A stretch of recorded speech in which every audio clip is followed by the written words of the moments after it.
தந்தை மகன் தூயாவியாரின் பெயராலே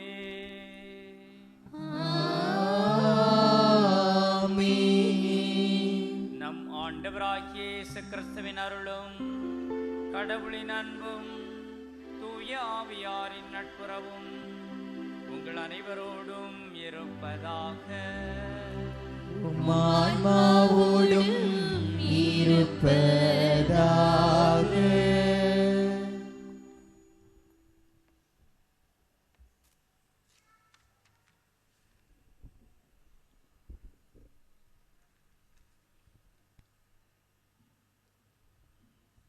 ஆண்டவர் இயேசு கிறிஸ்துவில் அன்புமிக்க சகோதர சகோதரிகளே, திருச்சிலுவை ஆலயம் லொயோலா எல்சியம் இந்த புனிதமான இடத்திலே ஆண்டவருக்கு பலி ஒப்பு கொடுக்க ஆர்வத்துடன் கூடி வந்திருக்கின்ற உங்கள் அனைவரையும் அன்புடன் நான் வரவேற்கின்றேன். இன்று மிகவும் முக்கியமான நாள். யதார்த்தமாக இந்த நாள், இந்த வேளை நமக்கு கடவுளுடைய அருளால் வழங்கப்பட்டிருக்கிறது. ஏனென்றால் இன்று திரு அவை கடவுளின் பிரசன்னத்தை கொண்டு இயங்கிக் கொண்டிருப்பது தூய ஆவியால் தான். இந்த நாளில்தான், இந்த இரவில்தான் தூய ஆவியை சீடர்களுக்கும் மரியாவுக்கும் கடவுள் பொழிகின்ற ஒரு நாள். நாம் கிறிஸ்து பிறப்பு பெருவிழாவை கொண்டாடுகிறோம். அடுத்து பெரிய வியாழன், புனித வெள்ளி, ஆண்டவருடைய உயிர்ப்பு, 40 நாளுக்கு பிறகு ஆண்டவருடைய விண்ணேற்பு. இந்த 7வது நாளில் விண்ணிலிருந்து அவர் சொன்னது போலவே தூய ஆவியை அனுப்புகிறார். இதுதான் ரொம்ப ரொம்ப முக்கியமான நாள், கிளைமேக்ஸ். ஏனென்றால் தொடக்கத்தில் இருந்த கடவுளை எல்லோரும் பார்க்க முடியாமல் இருந்தது. அப்பொழுதுதான் எதிர்நோக்கு, கடவுள் மனிதனாக வருகிறார் என்ற எதிர்நோக்கு முதலாக. எப்படி தெரியாது, ஆனால் அவர்கள் நம்பிக்கையோடு எதிர்நோக்கி இருந்தார்கள். கடவுள் மனிதனாக வந்தார். அவர் பாடுகள் பட்டு நமக்காக மரணத்தை தழுவினார். நற்கருணை என்னும் இந்த அருள் சாதனத்தில் தனது உடலையும் இரத்தத்தையும் விண்ணிலிருந்து இறங்கி வந்த உயிருள்ள உணவாக தன்னையே கொடுத்தார். அவருடைய பிறப்பே அப்படித்தான். தூய ஆவியால் விண்ணிலிருந்து மனிதனாக வந்த கடவுள், மூவொரு கடவுள். மீண்டும் அவர் உடலோடு உயிர்த்தெழுந்து, நான் உடலோடு உயிர்த்தெழுந்து விட்டேன் என்ற உண்மையை எல்லோருக்கும் அவர் அறிவிக்கிறார். குறிப்பாக தன்னுடைய சீடர்களுக்கு முதலாவதாக அறிவித்து நம்பிக்கை கொண்ட எல்லா மக்களுக்கும் நான் இருக்கிறேன் என்கின்ற ஒரு நற்செய்தியை கொடுக்கிறார். பின்பு அவர் கடமைகளை, உரிமைகளை, பணிகளை எல்லாம் தன்னுடைய சீடர்களுக்கு திரு அவைக்கு கற்பித்து கொடுத்த பின்பு, நான் சென்று துணையாளரை உங்களுக்கு அனுப்புவேன். அவர்தான் உங்களுக்கு எல்லாவற்றையும் கற்பிப்பார், உங்களோடு இருப்பார், உங்களை இயக்குவார். நான் தந்தையிடம் கேட்டு அந்த தூய ஆவியானவரை உங்களுக்கு அனுப்புவேன். அவர் எல்லாவற்றையும் கற்றுக் கொடுப்பார். அவர்தான் உண்மையை நோக்கி, நிறை உண்மையை நோக்கி வழி நடத்துபவர். அவர்தான் அந்த ஆண்டவர் இயேசு, அவர்தான் அந்த தந்தை. ஒரே கடவுள் தான் தந்தையாக இருந்து இயற்கை அடையாளங்களால் இடி, மின்னல், நெருப்பு, மேகம், அசரதி, இவ்வாறாகத்தான் அவர் பேசி இருக்கிறார். இயேசு அன்பே உருவாக. அன்பை பார்க்க முடியாது, இயேசுதான் அந்த அன்பு. அவர் பேசியதுதான் அந்த அன்பு. அத்தகைய அன்புக்கு இலக்கணமாக அன்பே கடவுளாக நமக்கு காணக்கூடிய விதத்திலே வந்துவிட்டார். அவர் சொன்னார், அந்த தூய ஆவியை எதிர்நோக்கி இருந்தார். நம்பிக்கை அது தெரியாது, எப்படி நடக்கும் தெரியாது. எப்படி நடந்தது இந்த இரவிலே? நெருப்பு வடிவத்தில் இயேசு திருமுழுக்கு பெருமுகின்ற பொழுது தூய ஆவியை பெற்றுக் கொண்டார். அது என்ன வடிவம்? புறா வடிவத்தில். வெண்மையான புறா வடிவத்தில். புறாவே தூயாவி கிடையாது, சரிதானா? புறாவே தூயாவி கிடையாது, வெண்மை தூய்மை அந்த வடிவத்தில். இப்பொழுது அச்சத்தில் இருக்கிறார்கள், தயக்கத்தில் இருக்கிறார்கள். இவர்களுக்கு அப்படி சுட்டா எப்படி இருக்கும்? அந்த அனுபவம் பெறுகின்ற அளவில் அது இதமாக இருந்தது. தொடக்கத்தில் இயேசு பெற்றது இது அப்படியே சுட்டரிக்கிற நெருப்பு, நெருப்பு வடிவத்தில், நெருப்பு நாம் அந்த வடிவத்தில் வருகிறார். உடனேதான் அச்சத்தில் இருந்தவர்கள் கதவை திறந்து கொண்டு துணிச்சலாக நற்செய்தியை அறிவிக்கிறார். தூய ஆவியை பெற்றுக்கொண்டவர். அப்பொழுதுதான் திருஅவை தொடங்குகிறது. மரியாள் தலைமையில் தான் திருஅவை தொடங்குகிறது. அருமையாக நாம் அன்னை மரியாளிடம் இந்த ஜெபமாக மறை உண்மைகளை ஜெபிக்கிறோம். மரியாள் தான் இந்த மீட்பின் மறை உண்மைகள் 20 உடனிருப்பதை பார்க்க முடியும். இயேசுதான் கடவுளின் மகன், ஆனால் அவரை கொடுத்த மரியாள். இன்று நாம் கொண்டாடுகின்ற இந்த நிகழ்வை பெந்தைக்கோஸ்து திருவிழா என்று சொல்லுகிறோம். மகிமையின் மறை உண்மைகளை தியானிக்கின்ற பொழுது அதுதான் நிறைவானது. அதில் 3வது மறை உண்மையாக விண்ணிலிருந்து தூய ஆவியை பெந்தைக்கோஸ்து நாளில் திருத்தூதர்கள் மேலும் அன்னையின் மேலும் பொழிந்ததை நாம் வந்து தியானிக்கிறோம்.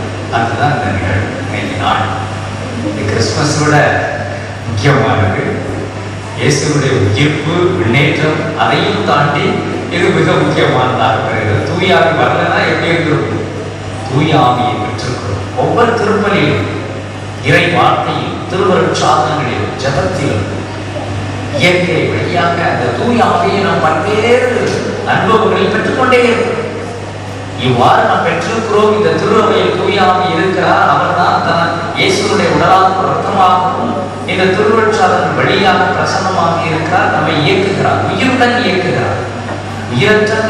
உயிரற்ற நிலையில் இருப்பவர்களுக்கெல்லாம் உயிர் தருகிறார். அனைத்தையும் இயக்குபவர் தூய ஆவி. இந்த திருப்பலியில் அந்த தூய ஆவியானவர் தான் இயேசுடைய உடலையும் ரத்தத்தையும் கூட நமக்கு உணவாக தருகின்றார். ஆகவே மக்களே, இன்று மாபெரும் மகிழ்ச்சியான நாள். அந்த எதிர்நோக்கி இருந்ததை கிடைக்கப்பெற்ற ஒரு புதுமையான நாள். எல்லோரும் அந்த அனுபவத்தை இந்த திருப்பலியில் புதுப்பித்துக் கொள்ள வேண்டும் என்று நான் விரும்புகிறேன். நீங்கள் ஆர்வத்துடன், அக்கறையுடன், எதிர்நோக்குடனும், நம்பிக்கையுடனும் உங்களையே கையெழுத்து திருப்பலியில் ஜெபியுங்கள். தூய ஆவியானவர் உங்களுக்கு கிடைக்கும். அதை எவ்வாறு ஒவ்வொருத்தரும் தனிப்பட்ட முறையிலே உணர்கிறீர்கள் என்பதை திருப்பலி முடிந்தவர்கள் சொல்லுங்கள். நீங்கள் நிச்சயமாக தூய ஆவியை இந்த நாளில் பெற்றுக் கொள்கிறார். அதே அனுபவம் நடக்கும், இங்கே நடக்கும். ஆகவே அந்த தூய ஆவியை பெற்றுக்கொள்ள நாம் தகுதி பெறும் பொருட்டு இந்த திருப்பலியிலே நம்மையே எதிர்நோக்குடன், நம்பிக்கையுடன் கடவுளுக்கு உகந்த வழிபொருளாக மாற்ற நமது உடலையும், நமது எண்ணங்களையும், ஏக்கங்களையும், உள்ளத்தையும் கடவுள் பால் அர்ப்பணமாகும். இத்திருப்பலியில் சிறப்பாக லோயோலா எல்சியில் உள்ள திருச்சிலுவை ஆலயத்தில் நடைபெறும் மாத வணக்கமாதமான மே மாத சிறப்பு திருப்பலியில் கலந்து ஜெபிக்க வந்துள்ள அனைத்து இறைமக்கள் மற்றும் அவர்கள் குடும்ப உறுப்பினர்கள் அனைவரும் இறையொருள் பெற்று நல்ல சுகத்தோடு வாழ ஒருவருக்கு மன்றாடும். இப்பகுதியில் உள்ள அனைத்து சிறுவர் சிறுமிகள் இறைபக்தியில் வளரவும், அவர்கள் கல்வி சிறக்கவும், குறிப்பாக இந்த கல்வியாண்டில் அரசு தேர்வு எழுதிய 12ஆம் வகுப்பு மாணவர்கள் மேல் படிப்பிற்கு செல்லவும், அவர்கள் குடும்பத்தில் அமைதி நல்ல சுகத்தோடு இருக்கவும், உள்ள புனித ஆரோக்கிய அன்னை கிவியில் நடைபெறும் செட் வேலை நன்றாக நடைபெறவும், படித்து முடித்த இளையோருக்கு நல்ல வேலை வாய்ப்பு கிடைக்கவும், அதற்காக அவர்கள் நன்கு முயற்சி எடுக்கவும் இத்திருப்பலியில் காண்கிறோம். லோயோலா பப்ளிகேஷன்ஸில் வரும் 2024ஆம் கல்வியாண்டிற்கு எடுக்கும் எல்லா முயற்சிகளையும் இறைவன் ஆசீர்வதிக்க இத்திருப்பலியை ஒப்புக் கொடுத்து நாம் நன்றார்.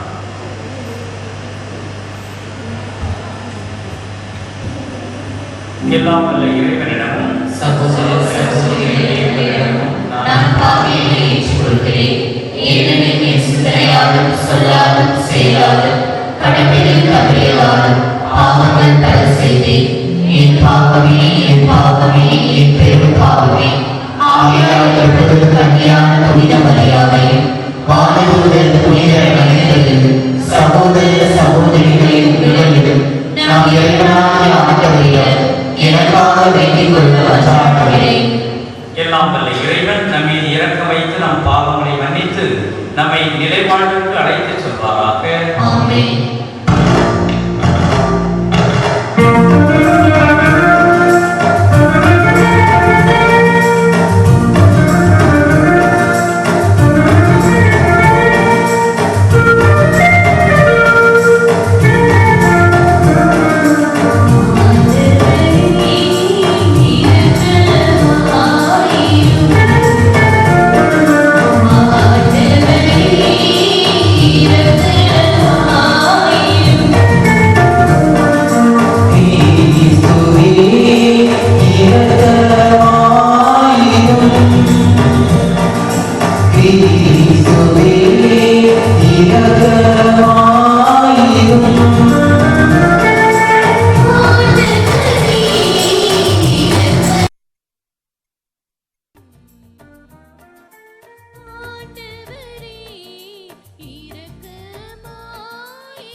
அமைதியும் உண்டாகுக.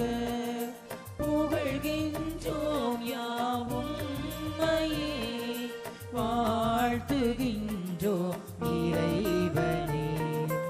உமக்கு ஆராதனை புரிந்து உம்மை மகிமைப்படுத்துகின்றோம் யாம்.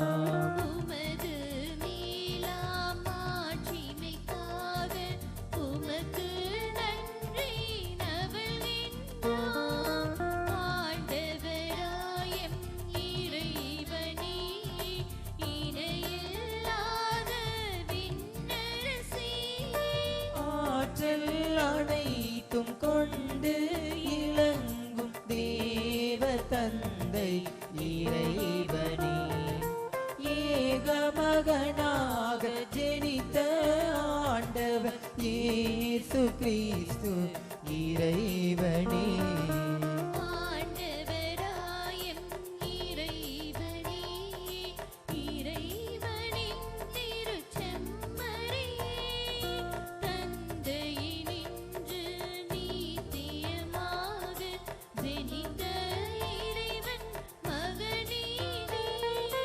உலகின் பாவம் போக்குபவரே, நீயம் மீது இறங்குவீர். உலகின் பாவம் போக்குபவரே, எம் மன்றாட்டை ஏற்றருள்வீர்.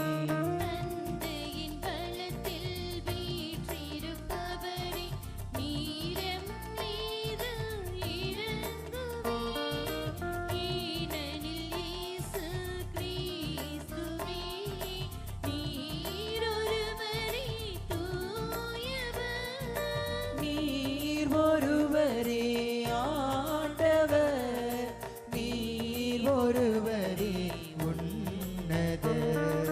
பரிசுத்த ஆவியுடன் தந்தை இறைவன் ஆட்சியில் உள்ளவர் நீரே.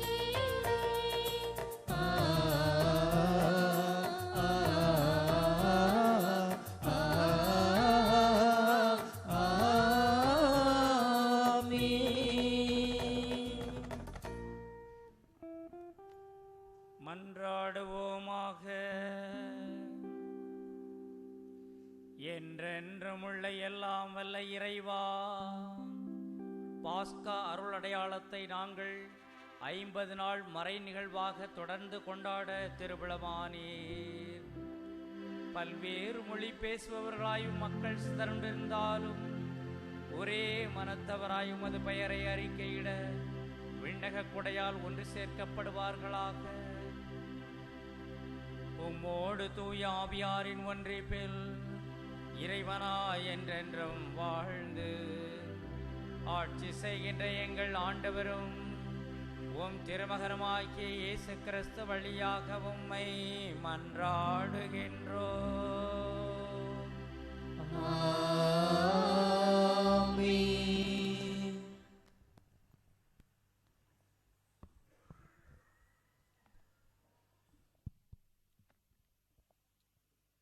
உங்கள் பணியாளர் பணிப்பெண்கள் மேலும் என் ஆவியை பொழிந்தருள்வேன்.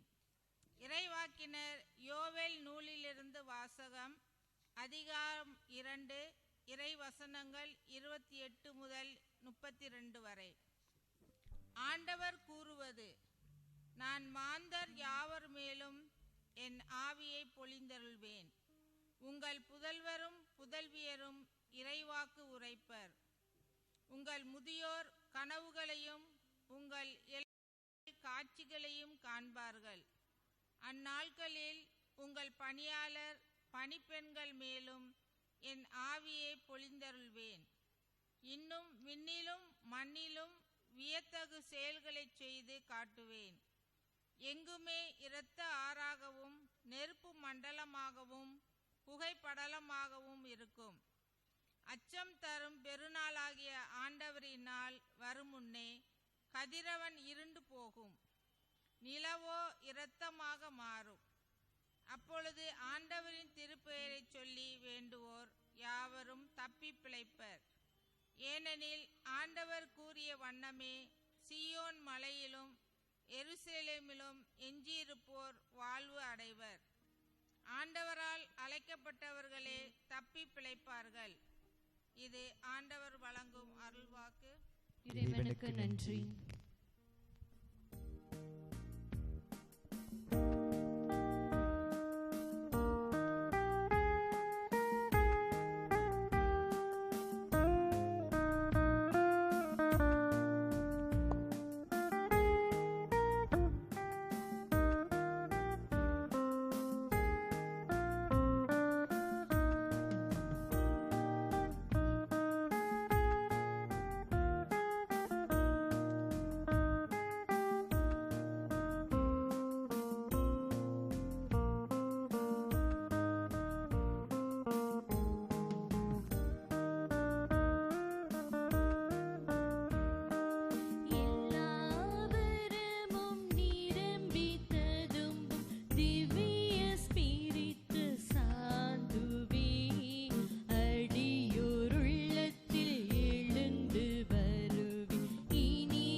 ததும்பும் திவ்ய ஸ்பிரித்து சாந்துவே அடியோர் உள்ளத்தில் எழுந்து வரும் இனிய சிநேக தேவனே.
என்பதை அவர் சொல்லி சொல்லி எவ்வளவு சொல்லியிருந்தாலும் முதல்ல எப்படி இருந்திருக்கிறாங்க அப்படின்னு பார்ப்போம்.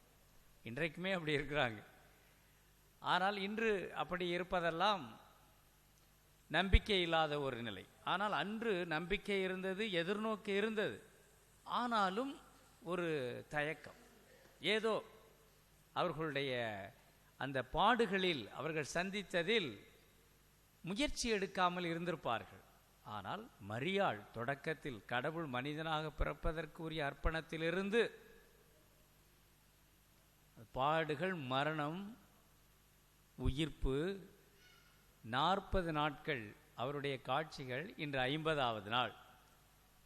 அப்போ என்ன செய்கிறாங்க? அவர் சொன்னார்ல, எல்லாரும் இப்படி இருந்தீங்கன்னா எப்படி, நாம் ஜெபிப்போம், வாருங்கள் தூய ஆவிக்காக மன்றாடுவோம் என்று அவர்கள் ஜெபிக்கிறார்கள். அந்த நாளில் தான் 50வது நாளில் தூய ஆவி அவர்களுக்கு பொழியப்படுகிறது. அதற்கு முன்னதாகவே கடவுள் அனுபவம் பெற்றார்கள். இரண்டாவது, இந்த தூய ஆவியானவர் மூவரு கடவுளாக இருக்கிறார் என்பது அங்கு நிறைவு பெறுகிறது. அதை புரிந்து கொள்ள வேண்டுமென்றால் நாம் தொடக்கத்தில் பார்க்க வேண்டும். மோயிசனிடம் குறிப்பிடுகிறார், எசேக்கியேல் இறைவாக்கினர் வழியாக குறிப்பிடுகிறார். நாம் இதுவரை அந்த பாஸ்காவிலே பார்ப்போம், உயிர்ப்பு விழாவிலே புதிய இதயத்தையும் புதிய ஆவியையும் கடவுள் நமக்கு தருகிறார் என்ற மீட்பின் வரலாறை பார்ப்போம். இந்த பெந்தைக்கோஸ்தே பெருவிழாவை கொண்டாடுகின்ற பொழுது பார்த்தால் அவர் தூய ஆவியை, உயிருள்ள ஆவியை கொடுக்கிறார்.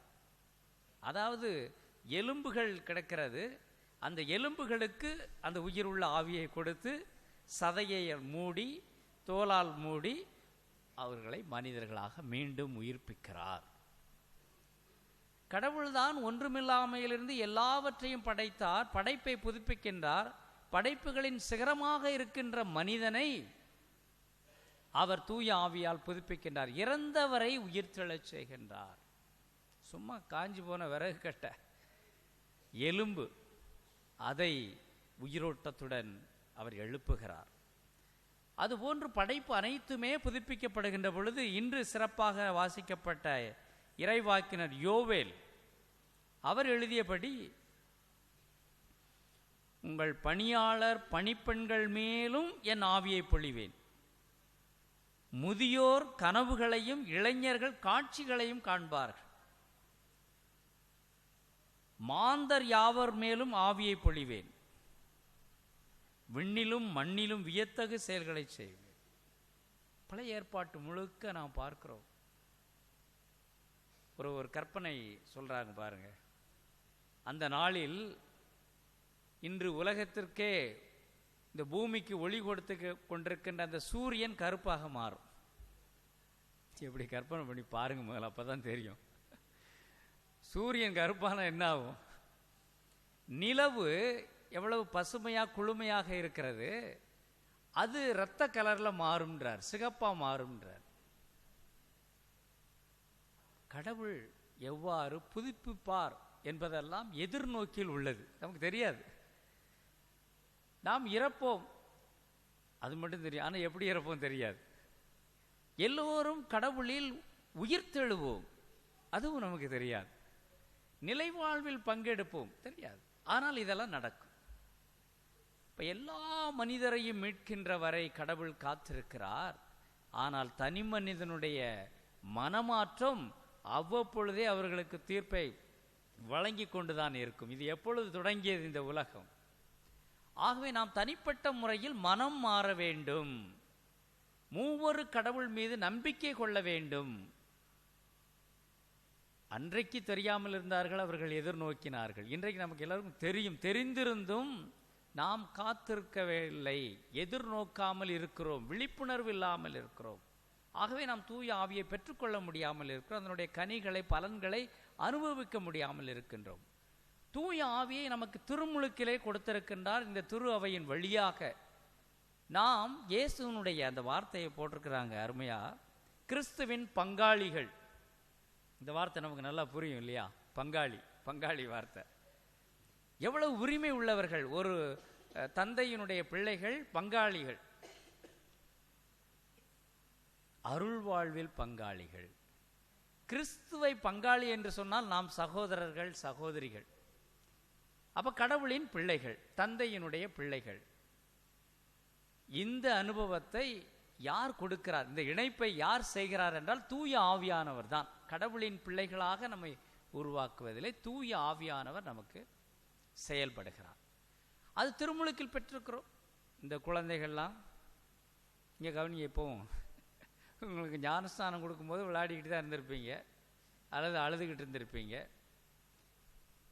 பெற்றோர்கள் நம்பிக்கையில், பெற்றோர்களுக்கு என்ன நம்பிக்கை இருந்துச்சுங்கிறது கேட்டால் தான் தெரியும். ஞான பெற்றோர்கள் நம்பிக்கையில், சிலர் தான் இதை சீரியஸாக எடுத்துக்கிறீங்க, சிலர் சும்மா கடமையாக இருக்கும், சடங்காக இருக்கும். ஞான பெற்றோர்கள் நம்பிக்கை, அவர்களுக்கு நம்பிக்கை இருந்தால் தானே அந்த குழந்தைய வளர்ப்பார்கள். இப்போ ஒவ்வொருத்தரும் வளர வளர அவங்களுக்கு ஒன்றுமே தெரியாமல் தான் இருக்குது. சில சமயத்தில் ஃபாதரும் நேரடியாக சொல்லிக் கொடுப்பதில்லை. சொல்லிக் கொடுக்கிற ஆசிரியர்கள், அருள் சகோதர சகோதரிகள் எவ்வாறு சொல்லிக் கொடுக்கிறார்கள் என்பதையும் நாம் கவனிக்க வேண்டும். ஞான பெற்றோர்களுடைய ரோல், அவர்களுடைய பங்கு. அவர்கள்தான் இந்த நம்பிக்கையை இந்த குழந்தைகளுக்கு ஊட்டி வளர்க்க வேண்டும். ஏனென்றால் தந்தை மகன் தூய ஆவியின் பெயரால் நான் உன்னை கழுவுகிறேன் என்று திருமுழுக்கு கொடுத்தாயிற்று. கிறிஸ்மா தைலம் பூசி, உச்சந்தலையில் பூசி, இயேசுனுடைய அபிஷேகத்தை தூய ஆவியால் அந்த குழந்தைக்கு கொடுத்தாயிற்று. ஆயத்த எண்ணெயை பூசுகிறோம், இப்பொழுது கிறிஸ்மா தைலம் பூசுகிறோம். உச்சந்தலையில் தண்ணீர் ஊற்றி கழுவப்படுகிறது. எனவே அங்கு திருமுழுக்கு, முழுமையான திருமுழுக்கு கொடுத்தாயிற்று. தூயாவை பெற்றுக்கொண்டார்கள். பெற்றுக்கொண்டது போன்று அந்த குழந்தை வளருதா அப்படிங்கிறது யார் சொல்ல வேண்டியிருக்கு, வளர்க்க வேண்டியிருக்குது? பெற்றோரும் ஞான பெற்றோர். இன்றைக்கு அருமையான ஒரு பாட்டு பாடினாங்க இல்லையா, தூயாவி பாடல். ரொம்ப ரொம்ப முக்கியமானது. சில பாடல்கள்லாம் அன்றையிலேருந்து இன்றைக்கு வரைக்கும் அதுதான் அர்த்தமுள்ள பாடலாக இருக்கும். அதை பாடினா தான் அந்த விழா இருக்கும். எல்லா வரமும் நிரம்பி ததும்பும் திவ்ய ஸ்பிரித்து சாந்துவே, இஸ்பிரித்து சாந்துவே. அப்போ தான் பழைய தமிழ் என்ன, சர்வேஸ்வரனுடைய நாமத்தினாலே ஆமேன் அப்படின்னு அச்சிஷ்ட சிலுவை தொடங்குவோம். இப்போலாம் தந்தை மகன் தூய ஆவி. அச்சிஷ்ட சிலுவை சொல்லுவீங்களா? இப்போவும் சொல்லுவீங்க. புதிய தமிழும் இருக்கும், பழங்கால தமிழும் இருக்கும் நம்மகிட்ட. அச்சிஷ்ட மரியாயே சர்வ ஈஸ்வரனுடைய மாதாவே. ஈஸ்வரன் வருது, அது இந்து இல்லா அப்படின்னு நமக்கு தோணும். இந்து அல்ல, ஈஸ்வரன் தான் கடவுளின் பெயர். ஒரு 15 நூற்றாண்டுகளாக தூய தோமா அறிவித்த, அறிமுகம் செய்த கடவுள், கடவுளின் பெயர். ஏன்னா கிறிஸ்தவர்கள் என்ற பெயரே இல்லை 15 நூற்றாண்டுகளாக. சான்றோர்கள் என்ற பெயர் இருக்கிறது. சான்று பகர்கிறவர்கள் தான் சான்றோர்கள். யாருக்கு சான்று பகர்கிறவர்கள்? பிலாத்து கேள்வி கேட்டான், உண்மையா அது என்ன? எஸ் என்ன சொன்னாரு? நான் உண்மைக்கு சான்று பகர வந்தேன் அப்படின்னு சொன்னார். உண்மையா அது என்ன? எஸ் நான் இதுக்கு பதில் சொல்லலை, விளக்கம் சொல்லலை. இப்போ உங்களுக்கு தெரியும்னு நினைக்கிறேன். தெரியலைன்னா நான் சொல்கிறேன். உண்மையா அது என்ன? யாராவது சொல்லலாம் உண்மையா அது என்னன்னு? எஸ் நான் விளக்கம் சொல்லலை. இப்போ நான் சொல்கிறேன். அவர் சொல்லுகின்ற உண்மை தந்தையாகிய கடவுள் அல்லது உருவமற்ற கடவுள். இவர் தந்தையிடம் ஜெபிக்கிறார். நானாக பேசவில்லை, தந்தைதான் என் வழியாக பேசுகிறார். நானும் தந்தையும் ஒன்றே, அவர் என்னுள்ளும் நான் அவருள்ளும் ஒன்றாக இருக்கிறோம். என் வழியா என்று அவரிடம் எவரும் செல்ல முடியாது. அதை பின்பு தூய ஆவிக்கு அவர் ஒப்பிட்டு சொல்வார். தூய ஆவியின் வழியாகத்தான் நம்மோடு உறவு கொள்கிறார், நம்மை இணைக்கிறார். அப்ப தூய ஆவியின் அருள் பெற்றால் அன்றி, கடவுளின் அருள் பெற்றால் அன்றி, அப்ப தந்தையாகிய கடவுளை அவர் அறிமுகம் செய்கிறார், தூய ஆவியாகிய கடவுளையும் அறிமுகம் செய்கிறார். இது கடந்த காலமாக இருக்கிறது, இது எதிர்காலமாக இருக்கிறது. அப்ப தந்தையாகிய கடவுள் மனிதரை படைத்து மீட்டு வருகின்ற இந்த வரலாற்றிலே, மீட்பு வரலாற்றிலே அவருக்கு உருவம் கிடையாது. அன்பே கடவுள், உருவம் கிடையாது. ஆனால் அந்த கடவுள் இயேசுவாக நம்மிடையே உறவாடினார். அதுதான் இன்றும் அருட்சாதனத்தில், இந்த திவ்ய நற்கருணையில் இயேசுனுடைய உடலும் இரத்தமும் தூய ஆவியால் நமக்கு பிரசன்னப்படுத்தப்படுகிறது. திரு அவை கிறிஸ்துவின் உடலாக இருக்கிறது. திருமுழுக்கு பெற்ற நாம் அனைவரும் கிறிஸ்துவனுடைய உடலின் உறுப்புகளாக இருக்கிறோம். பிசிக்கலாகவே இருக்கிறோம். அப்புறம்தான் அருள் வாழ்வில் பங்காளிகளாகவும் இருக்கிறோம். ஸ்பிரிச்சுவலாக பார்த்தோம்னா, இப்போ ஃபிசிக்கலாக பார்த்தோம்னா நம்முடைய உடலில் உறுப்புகள் இருக்கிறது, ஆனால் ஓர் உடல். அதுபோன்று கிறிஸ்துவின் உடலில் நாம் உறுப்புகளாக இருக்கிறோம். மொத்தத்தில் கிறிஸ்துவின் உடலாக இருக்கிறோம். காட்சி. அப்ப திரு அவை கிறிஸ்துவின் உடலாக இந்த பூவுலகில் சான்று பகர்கிறது. ஆவியால் திருமுழுக்கு பெற்ற நாம் அனைவரும் கிறிஸ்துவின் உடலின் உறுப்புகளாக நாம் இருக்கிறோம். ஆகவே இதை எவ்வாறு இந்த அனுபவத்தை பெறுகிறோம்? இயேசு நம்ம கற்றுக் கொடுக்கிறார். தூய ஆவியானவர் தொடர்ந்து கற்றுக் கொடுக்கிறார், அதை செயல்படுத்துகிறார், ஒருங்கிணைக்கிறார். தந்தையாகிய இறைவன் அவர்தான் உண்மை கடவுள். அந்த உண்மைக்கு நான் சான்று பகர வந்தேன் என்று இயேசு சொல்கிறார். இந்த இயேசு உங்களுக்கு துணையாளரை நான் அனுப்புவேன் என்று தூய ஆவியை விண்ணிலிருந்து அனுப்புகிறார். ஆகவே இந்த தூய ஆவியானவர் தான் மூவரு கடவுளாக இருக்கிறார். இப்பொழுது இயேசு இல்லை, தூய ஆவிதான் இருக்கிறார். இந்த தூய ஆவியானவரே இயேசுவையும் தந்தையையும் நமக்கு பிரசன்னப்படுத்துகிறார். அப்போ அவங்க வேற இவங்க வேற இல்லை, எல்லாமே ஒன்றுதான், ஒரே கடவுள் தான். இப்பொழுது தூய ஆவியாக நாம் அனுபவம் பெறுகிறோம். இயேசு நம்மோடு இருந்து அதை அருள் அடையாள முறையிலே செய்து காட்டிவிட்டு அவர் விண்ணுலகில் தந்தையோடு இருக்கிறார். அதற்கு முன்னதாக இருந்த தந்தையினுடைய அனுபவம் தான் இந்த தூய ஆவியை எப்படி கொடுத்து புதுப்பித்து அருளினார் என்பதை நாம் பழைய ஏற்பாடு முழுக்க பார்க்கிறோம். அதைத்தான் முதல் வாசகம் 2 செய்தியில் நிறைவு செய்ய விரும்புகிறேன். அது என்ன செய்தினா, உலக இருளை அகற்ற உமது, அதை பாடுங்க, உலக இருளை அகற்ற உமது பரலோக ஒளி தாருமே. அந்த ஒளிதான் தூய ஆவியானவர். தொடக்கத்திலே கடவுள் ஒளியாக இருந்தார், இந்த உலகத்திற்கு வந்தார். இந்த உலகம் இருளாக இருந்தது, அதை அவர் அகற்றினார். அதே தான் தூய ஆவி. உலக இருளை அகற்ற. உலக இருள் என்பது என்ன அப்படின்னா, ஒரு அர்த்தம் பாவம். அப்ப இயேசு கிறிஸ்து பாவங்களை மன்னிக்க வந்தார். நற்செய்தியில் பார்க்கிறோம், இயேசு திருத்தூதர்களுக்கு, தன்னுடைய சீடர்களுக்கு, தூய ஆவியை நான் உங்களுக்கு தருகிறேன், நீங்கள் யாருடைய பாவங்களை மன்னிப்பீர்களோ அவை மன்னிக்கப்படும், யாருடைய பாவங்களை மன்னியாது விடுவீர்களோ அவை மன்னிக்கப்படாது. தூய ஆவியை நான் உங்களுக்கு தருகிறேன், பெற்றுக்கொள்ளுங்கள். தூய ஆவிதான் அதை செய்கிறார். நீங்கள் அல்ல, உங்களுக்குள் தூய ஆவி இருந்து செய்கிறார். அந்த தூய ஆவி நான் தான், அதுதான் தந்தை ஆகிய கடவுள். கடவுள் செய்கிறார், கடவுள் பாவங்களை மன்னிக்கிறார், அதன் வழியாக மீட்கிறார். அப்போ உலக இருள் என்பது ஊனுடலால் செய்யப்படுகின்ற பாவங்கள். பாவத்தை மன்னிக்கக்கூடிய நம் ஆண்டவர் இயேசு கிறிஸ்து, அது தொடர்ந்து தூய ஆவியால் திரு அவையின் வழியாக மன்னிக்கப்படுகிறது. ஆகவே நாம் மீட்கப்படுகிறோம். அப்போ மீட்பர் பாவங்களை மன்னிக்க மனிதனாக வந்தவர் தொடர்ந்து தூய ஆவியை கொடுத்து அந்த மன்னிப்பை அவர் நமக்கு கொடுப்பதால், நம்மை மீட்டுக் கொள்வதால் அந்த இருளை அகற்றுகிறார். ஒன்று. இன்னொரு அர்த்தமும் பார்க்க வேண்டும்.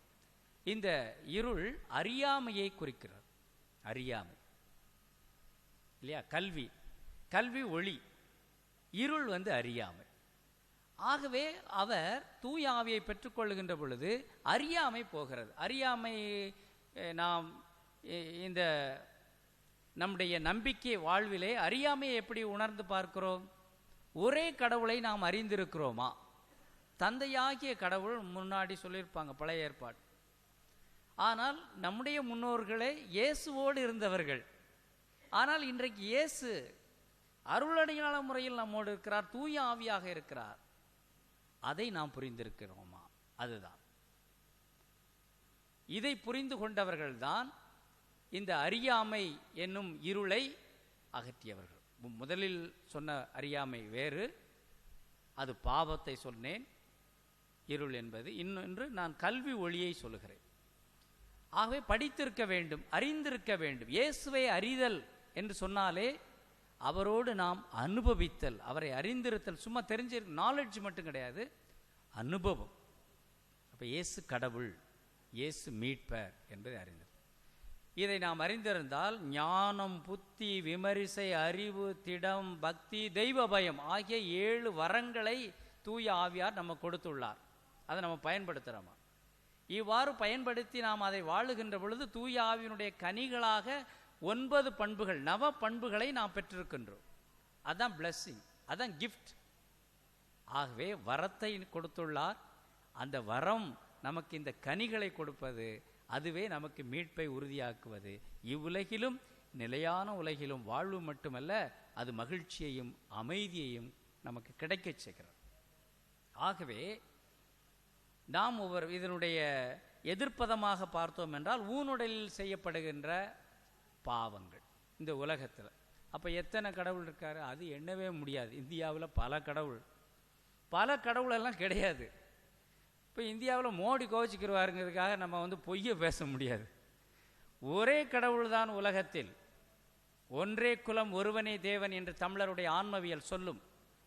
இயேசு சொல்கிறார், ஒரே ஆயன் ஒரே மந்தையை உருவாக்க நான் வந்தேன் என்று சொல்கிறார். தந்தாய், நாம் ஒன்றாயிருப்பது போல இவர்களும் நம்மில் ஒன்றாயிருப்பார்களாக என்று அந்த ஒற்றுமையை குறிக்கின்றார். அப்ப தூய ஆவி அனைவரையும் ஒருங்கிணைக்கின்ற பண்பை பழைய ஏற்பாட்டிலே பார்க்க முடிகிறது. பாபேல் கோபுரம் கட்டுறாங்க, எல்லாம் கடவுளுக்கு அல்லது கடவுளுடைய ஆற்றலுக்கு எதிராக மனிதனுடைய கௌரவத்தை நிலைநிறுத்துவதற்காக கட்டுறாங்க பாபேல் கோபுரம். கடவுள் என்ன பண்ணுறாரு? அங்கே தான் மொழியை மாற்றி விடுறாரு. மொழியை மாற்றி விடுறோன்னு ஒன்றும் புரியாமல் அதெல்லாம் கட்ட முடியாமல் போச்சு, குட்டியை சோறாக போச்சு வைங்க. கடவுளுக்கு எதிராக மனிதர்கள் செய்ய முடியாது என்பதுதான். கடவுளுடைய செயலுக்கு நாம் ஒத்துழைப்பு கொடுக்க வேண்டும். அவருடைய திட்டத்துக்கு, அவருடைய வார்த்தைக்கு. அதை இயேசு நமக்கு செய்து காட்டினார். இங்கே இயேசுவை பற்றி பவுலடியார் அறிவிக்கிறார்.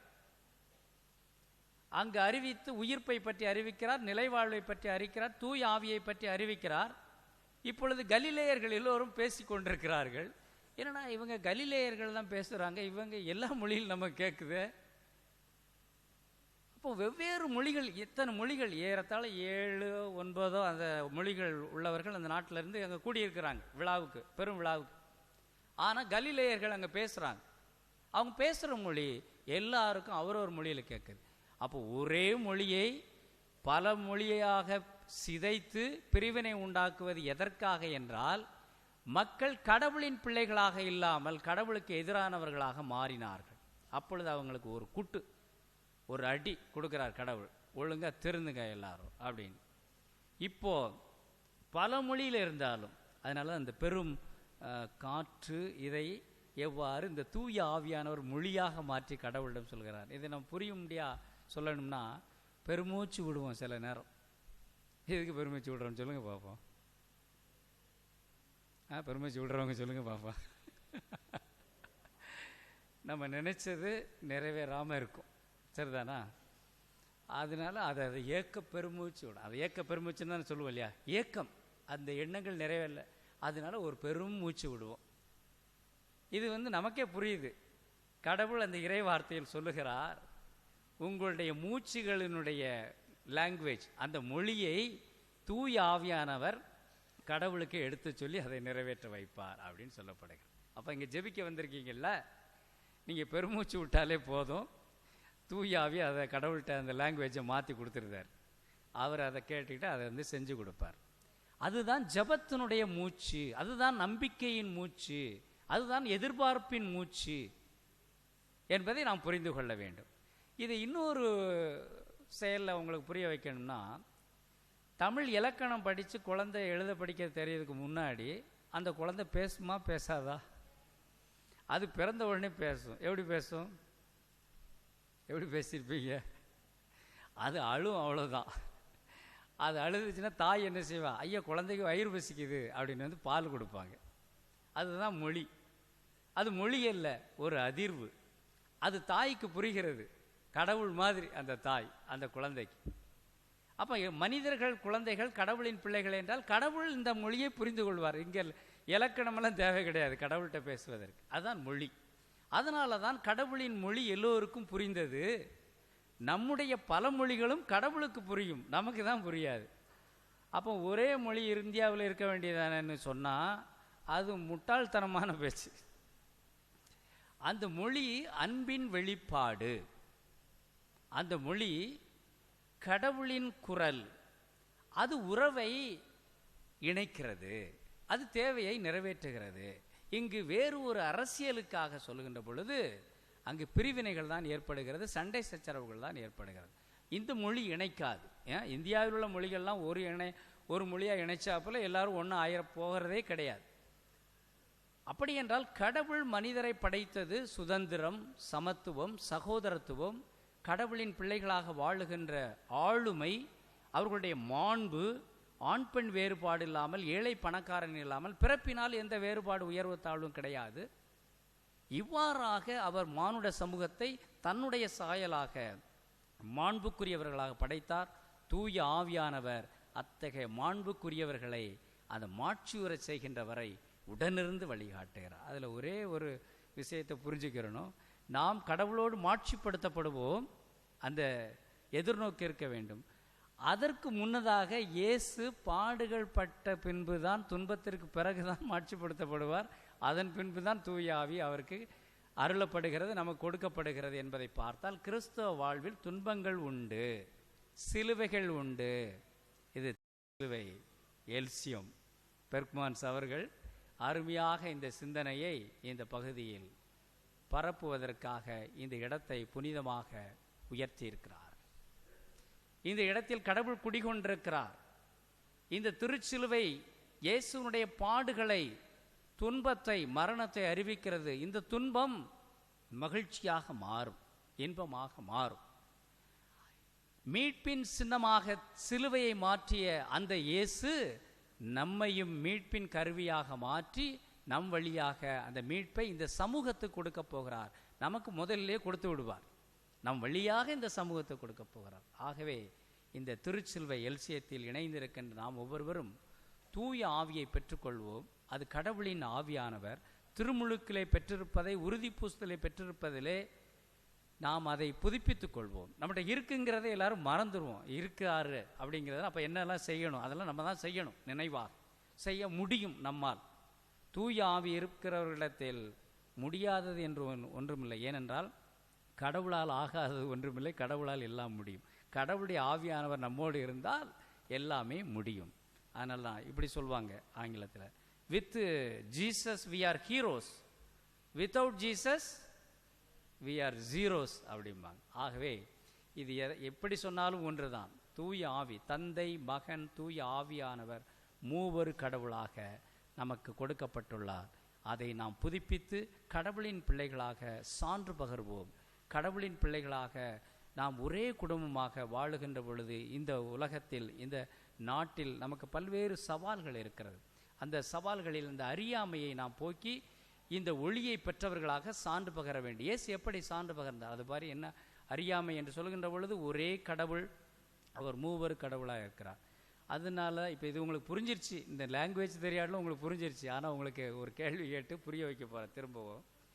இஸ்பிரித்து சாந்துன்னா என்னது சொல்லுங்க? இஸ்பிரித்து சாந்துனா என்னது? சுண்ணாம்பு சாந்து இருக்குது, சிமெண்டி சாந்து இருக்குது, இப்படி பல வகையான சாந்து இருக்குது. இஸ்பிரித்து சாந்துனா என்னது சொல்லுங்க? அமைதியா? சரி, அமைதி. இன்னொருத்தர் சொல்லுங்க, சும்மா சொல்லி பாருங்க.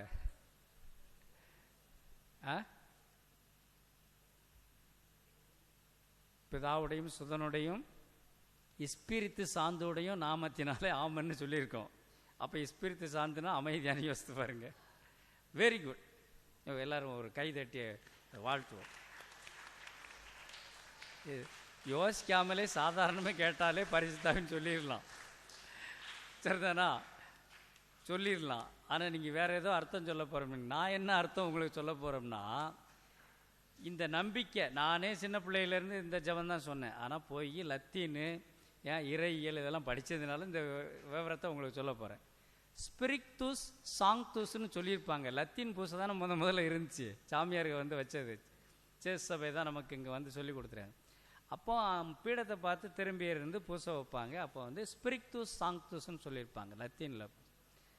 அப்போது ஸ்பிரிக்துஸ்னால் அது லத்தீன் வார்த்தை.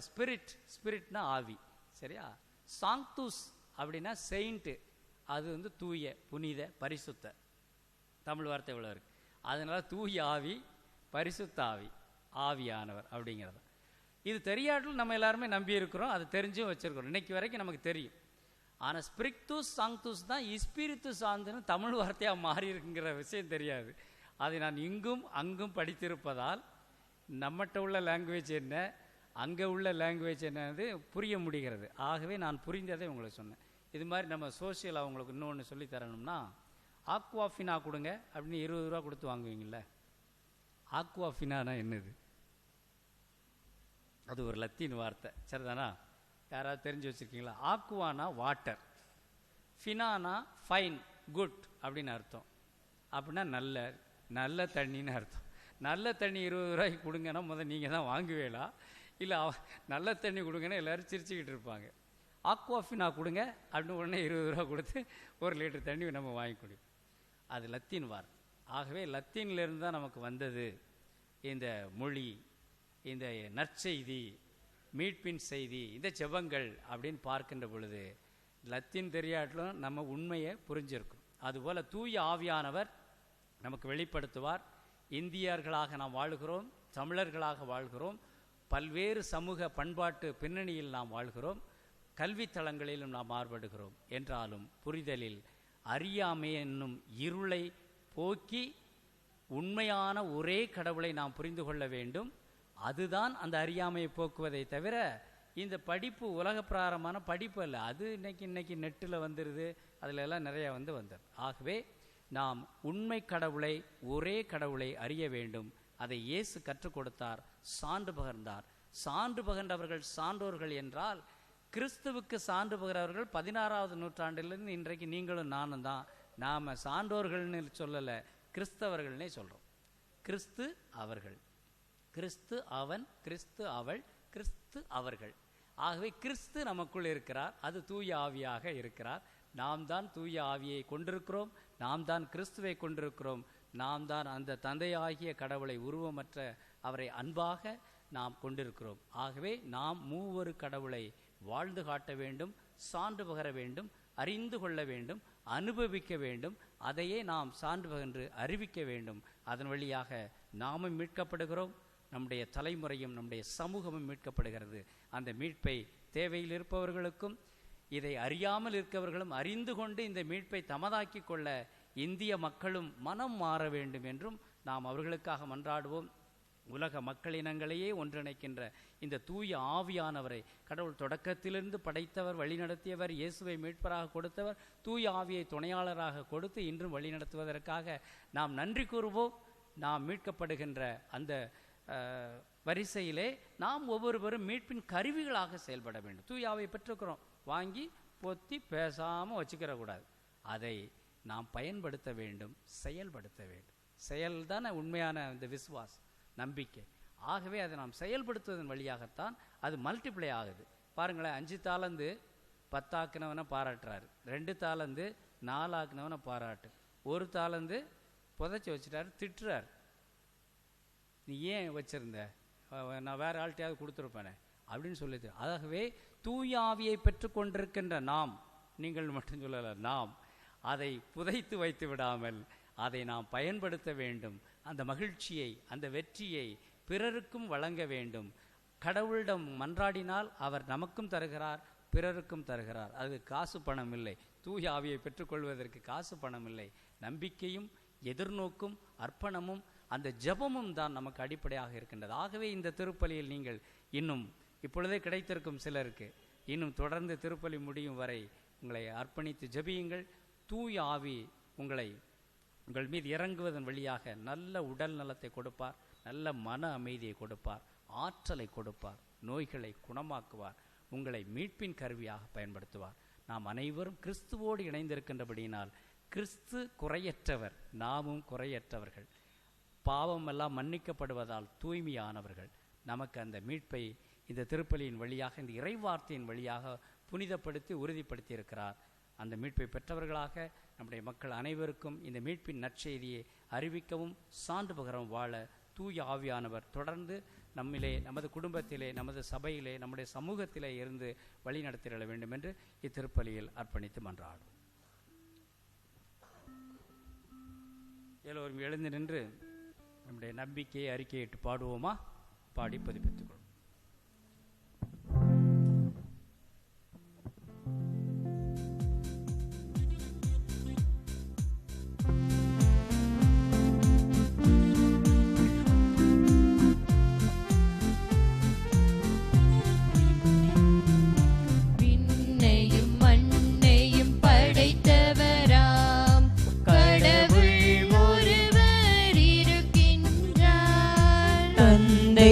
மகன் தூய ஆவியராய் ஒன்றாய் வாழ்வதை நம்புகிறேன். தூய ஆவியின் வல்லமையால் இறைமகன் நமக்காய் மனிதரானார். கன்னி மரியிடம் பிறந்தவராம் இயேசுவை உறுதியாய் நம்புகிறோம்.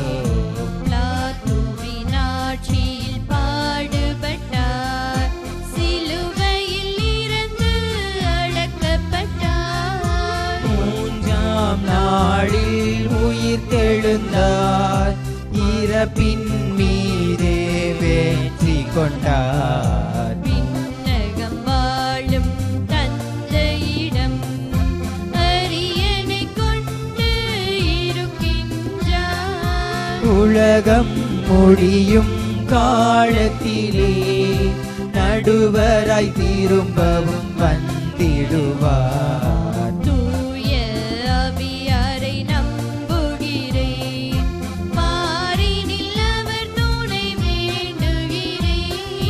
பாவ மன்னிப்பில் தூய்மை பெற்று பரிகார வாழ்வில் நீடுவோம். திருச்சபை உரைப்பதை நம்புகிறேன், புனிதர்கள் உறவை நம்புகிறேன்.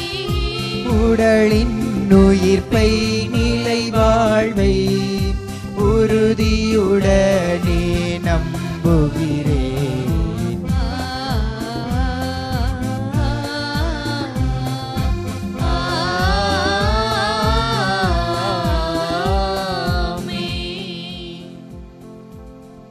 அன்புமிக்க சகோதர சகோதரிகளே, மூவொரு கடவுளாகிய நம் ஆண்டவரிடம் நம்முடைய தேவைகளை எடுத்துச் சொல்லி மன்றாடுவோம். இன்று இந்த தூய ஆவியின் பெருவிழாவிலே நமது எண்ணங்களை நாம் மூச்சாக வெளிப்படுத்தினால் கூட தூய ஆவி அதை புரிந்து கொண்டு கடவுளிடம் எடுத்துச் சொல்லி அதை விண்ணக தந்தையிடம் நமக்கு பெற்றுத் தருவார். என்றாலும் சபைக்கு பயனுள்ள வரங்களை சபைக்கு புரிகின்ற விதத்திலே எல்லாம் வல்ல தந்தையாகிய இறைவனிடம் நம்முடைய தேவைகளை மன்றாட்டுக்களாக சமர்ப்பணம் செய்வோம்.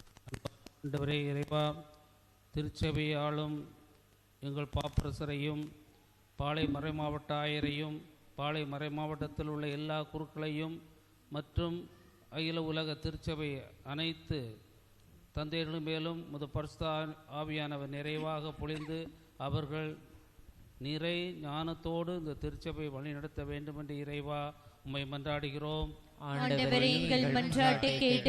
அன்பான ஆண்டவரே இறைவா, இந்திய திருநாட்டிற்கு புதிய பிரதமரை தேர்ந்தெடுக்கக்கூடிய இந்த தேர்தலில் மக்களை மதிப்பவர்களாகவும் மதத்தை மதிக்கக்கூடிய தலைவர்களாகவும் புதிய தலைவர்களை தகுதியான முறையில் மக்கள் தேர்ந்தெடுக்க அவர்களுக்கும் இந்த பரிசுத்த ஆவியானவர் தூண்டுதலாக இருந்து இந்த மீதி இருக்கின்ற 3 தேர்தல்களையும் நல்ல முறை நடைபெற இறைவா உம்மை மன்றாடுகிறோம்.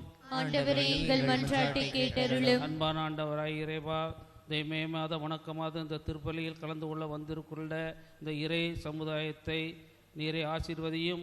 இவர்களுக்கு வேண்டிய அருளையும் ஆசிரையும் நீர் தந்து தொடர்ந்து இவர்கள் குடும்பத்தில் அமைதியும் நல்ல சுகமும் இருந்து இவர்கள் குழந்தைகள் எல்லோரும் இறை ஞானத்தோடு வளர வேண்டிய அருளை தந்திட வேண்டும் என்று இறைவா உம்மை மன்றாடுகிறோம்.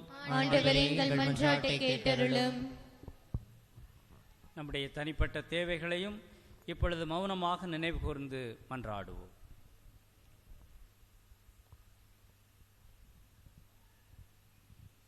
பேரன்பும் பேராற்றலும் பேரொளியுமாக இருக்கின்ற எங்கள் விண்ணக தந்தையே, நம்முடைய அன்பு பிள்ளைகளாகிய நாங்கள் நம்பிக்கையோடு எடுத்துரைத்திருக்கின்ற எங்கள் மன்றாட்டுகளுக்கு செவி சாய்த்தருளும்.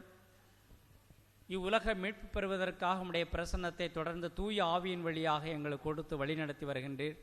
அதே தூய ஆவியால் இங்கே இருக்கின்ற அனைவரையும் நிரப்பியருளும், எங்களை மீட்டருளும், எங்களையும் மீட்பின் கருவியாக மாற்றியருளும். எங்கள் ஆண்டவர் கிறிஸ்து வழியாக எங்களுக்கு மன்றாட்டுக்களை தந்தருளும் சுவாமி. ஆமென்.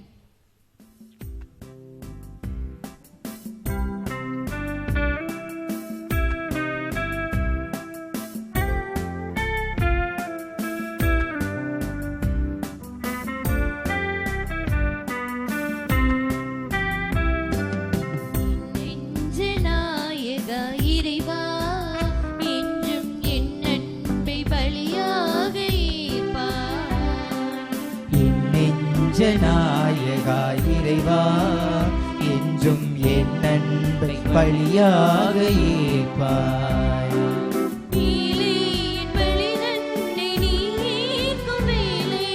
ஏழை என் பழிதன்னை நீ ஏற்கும் வேளை என் வாழ்வு அருளன்பில் நிலை பெறுமே. என் நெஞ்ச நாயகா இறைவா, என்றும் என் அன்பை பலியாக ஏற்பாய்.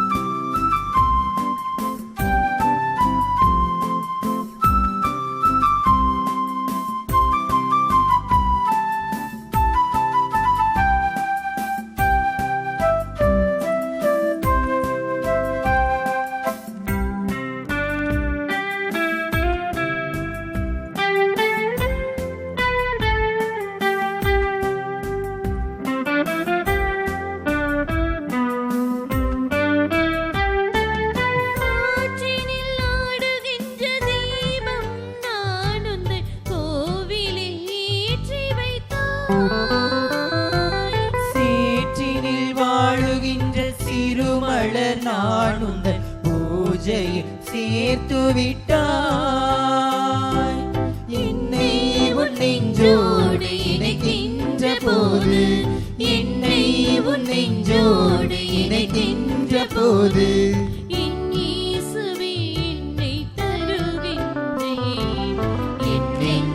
நாயகா இறைவா, என்றும் என் அன்பை பலியாக ஏற்பாய். என் நெஞ்ச நாயகா இறைவா, என்றும் என் அன்பை பலியாக ஏற்பாய். ஏழை என் பழிதன்னை நீ ஏற்கும் வேளை, ஏழை என் பழிதன்னை நீ ஏற்கும் வேளை என் வாழ்வு அருளன்பில் நிலை பெறுமே.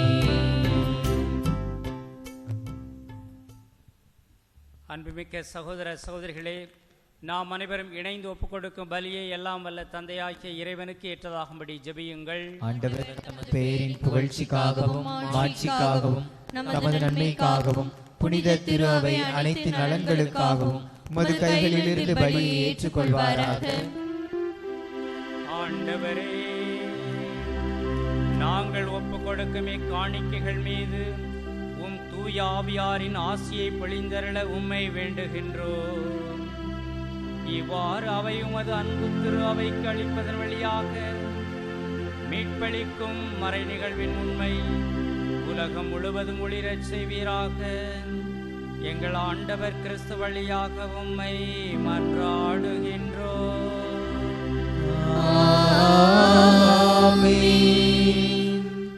ஆண்டவர் உங்களோடு இருப்பாராக.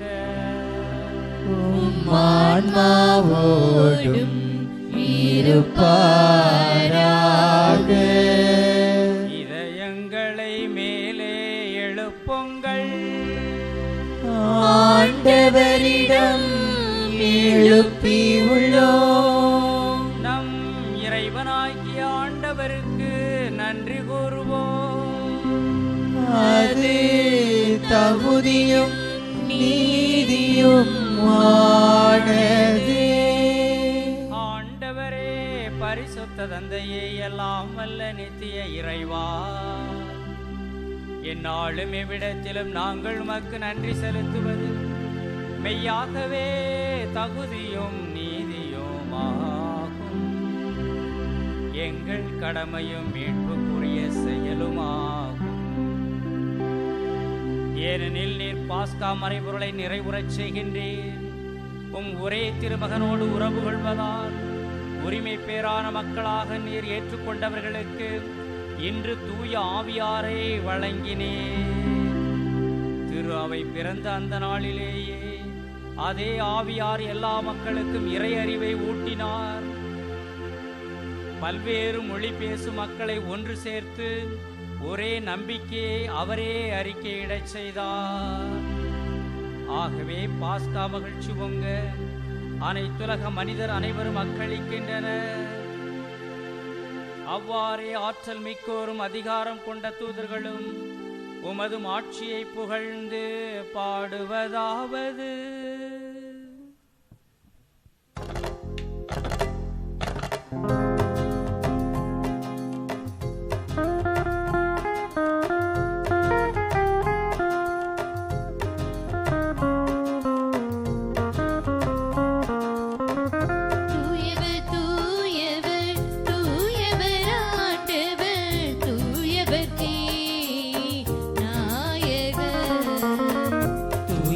தூயவர் தூயவர் ஆண்டவர் தூயவர்க்கே நாயகர்.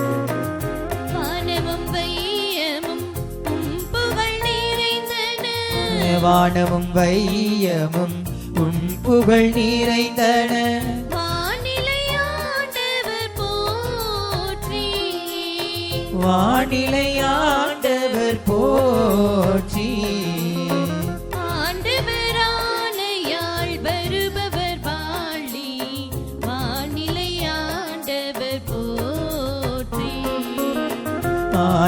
ஆண்டவரானையாய் வருபவர் வாழி. வானிலையாண்டவர் போற்றி. தூயவர் தூயவர் தூயவர் ஆண்டவர் தூயவர்க்கே நாயகர்.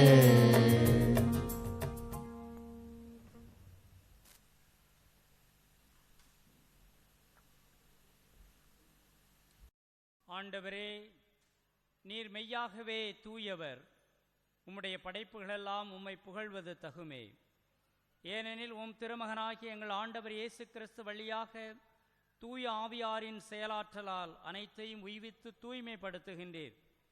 கதிரவன் தோன்றி மறையும் வரை உமது பெயருக்கு தூய காணிக்கையை ஒப்புக் கொடுக்குமாறு உமக்கென மக்களை இடையராது ஒன்று சேர்த்து வருகின்றீர். எனவே ஆண்டவரே, உமக்கு அர்ப்பணிக்க நாங்கள் கொண்டு வந்துள்ள இக்காணிக்கைகளை அதே ஆவியால் தூய்மைப்படுத்த உம்மை தாழ்மையுடன் மன்றாடுகின்றோம். இவ்வாறு திருமகனாகிய எங்கள் ஆண்டவர் இயேசு கிறிஸ்துவின் உடலாகவும் இரத்தமாகவும் இவை மாறுவனவாக. அவர் பணித்தவாறே இம்மறை நிகழ்வுகளை கொண்டாடுகின்றோம். ஏனெனில் அவர் காட்டிக் கொடுக்கப்பட்ட இரவில் அப்பத்தை எடுத்து உமக்கு நன்றி செலுத்தி ஆசி வழங்கி அதை பிட்டு தம் சீடர்களுக்கு அளித்து அவர் கூறியதாவது: அனைவரும் இதிலிருந்து பெற்று உண்ணுங்கள். ஏனெனில் இது உங்களுக்காக கையளிக்கப்படும் என் உடல்.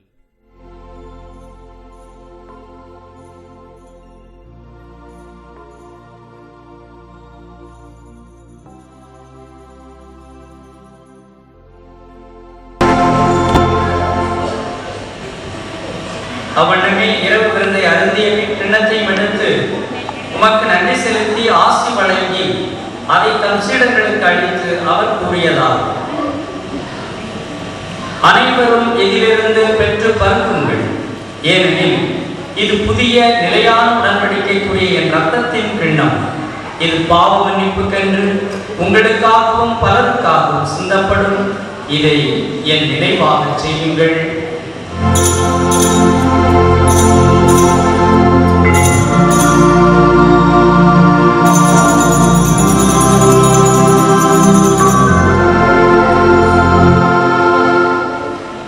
நம்பிக்கையின் மறைபொருள்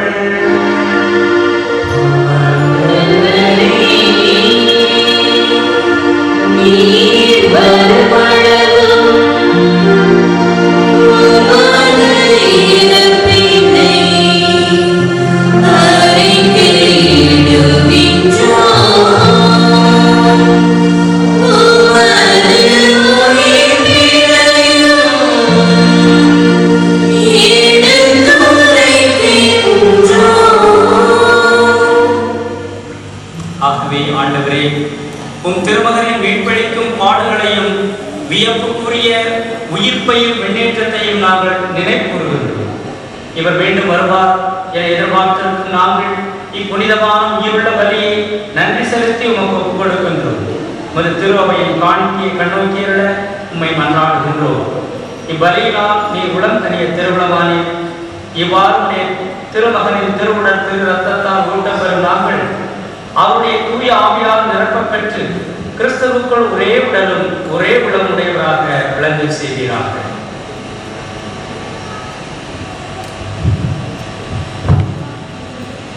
இவரே எங்களை உமக்கு என்றும் காணிக்கையாக்குவாராக. இவ்வாறு வாழ்த்தீர்ந்து விடப்பட்டவர்களோடு முதலாக புனிதமிக்க கண்ணியும் கடவுளின் தாயுமான மரியம், அவருடைய கணவரான புனித யோசேப்பு, புனித திருத்துதர்கள், மாட்சிமிகு மறைசாட்சியர், மற்ற புனிதர்கள் அனைவரோடு நாம் உரிமை பெற்றுக்கு தகுதியுடையோர் ஆவோமாக. இவர்களின் வேண்டுதலால் நாங்கள் என்றும் உமது உதவியை பெறுவோம் என உறுதியோடு இருக்கின்றோம். ஆண்டவரை, எங்களை குணப்புறவாக்கும் இப்படி உலகிற்கெல்லாம் அமைதியும் மீட்பும் தர வேண்டும் என மன்றாடுகின்றோம்.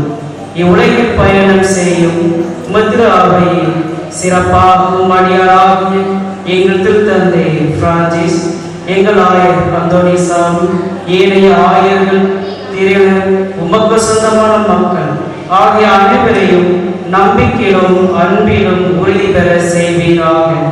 நீர் விரும்பியபடி உம் திருமண் இருக்கின்ற குடும்பத்தின் வேண்டல்களுக்கு கனிவுடன் செவிசாய்த்தரலும். கனிவுட தந்தை, எங்கும் சிறப்பிற்கும் உடைய பிள்ளைகளை கனிவுடன் உங்களோடு சேர்த்து கொள்ளும். இறந்து போன எங்கள் சகோதர சகோதரிகளையும் உமக்கு உகந்தவர்களாய் வாழ்ந்து இவ்வுலகை விட்டு சென்ற அனைவரையும் உமது ஆட்சியில் கனிவுடன் ஏற்றரலும். நாங்களும் அங்கு வந்து சேர்ந்து அவர்களோடு உமது ஆட்சியால் என்றும் மனநிறைவு அடைவோம் என எங்கள் ஆண்டவராகிய கிறிஸ்து வழியாக இது நோக்கி இருக்கின்றோம். இவர் வழியாகவே நீர் உலகுக்கு எல்லா நன்மைகளையும் வழங்குகின்றேன்.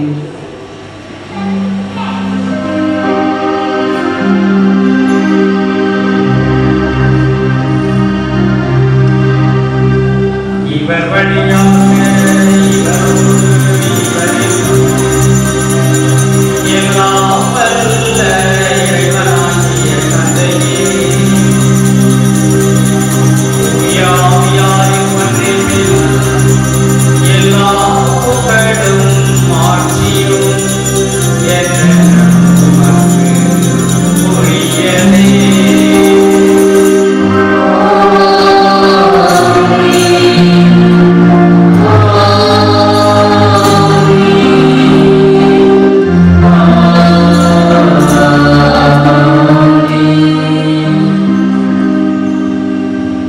இறைமகன் இயேசு நமக்கு கற்றுக் கொடுத்தது இறையாட்சி உலகில் நிறைவாக வளர வேண்டும் என்று ஜெபிப்போமாக.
ஆண்டவரே, தீமை அனைத்திலுமிருந்தும் எங்களை விடுவித்து எங்கள் வாழ்நாளில் அமைதியை கனிவுடன் அருள மன்றாடுகின்றோம்.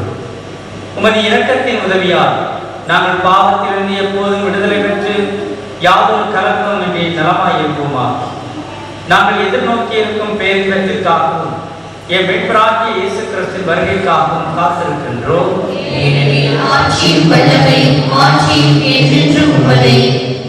ஆண்டவரே இயேசு கிறிஸ்துவே, அமைதியை உங்களுக்கு விட்டுச் செல்கின்றேன், என் அமைதியையே உங்களுக்கு அளிக்கின்றேன் என்று உம் திருத்தூதர்களுக்கு மொழிந்தீரே. எங்கள் பாவங்களை பாராமல் உமது திருவையின் நம்பிக்கையை கண்ணோக்கி உமது திருவுளத்திற்கேற்ப அதற்கு அமைதியையும் ஒற்றுமையும் அளித்திருப்பீராக. என்றென்று வாழ்ந்து ஆட்சி செய்கிற நீரே. ஆண்டவருடைய அமைதி எங்கள் அனைவரோடும் இருப்பதாக.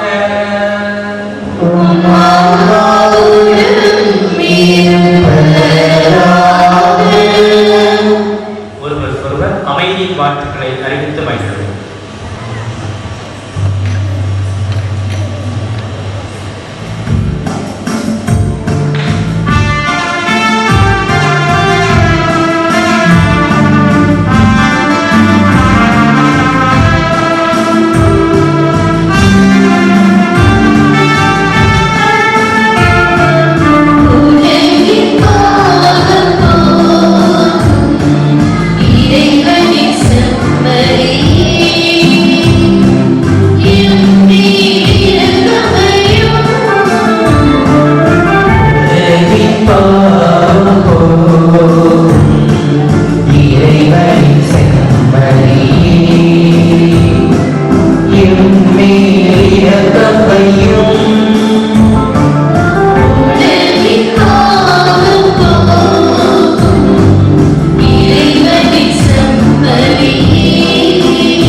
அனைவரும் வாழ்வு பெற தந்தையை பலியாக தந்தவர்.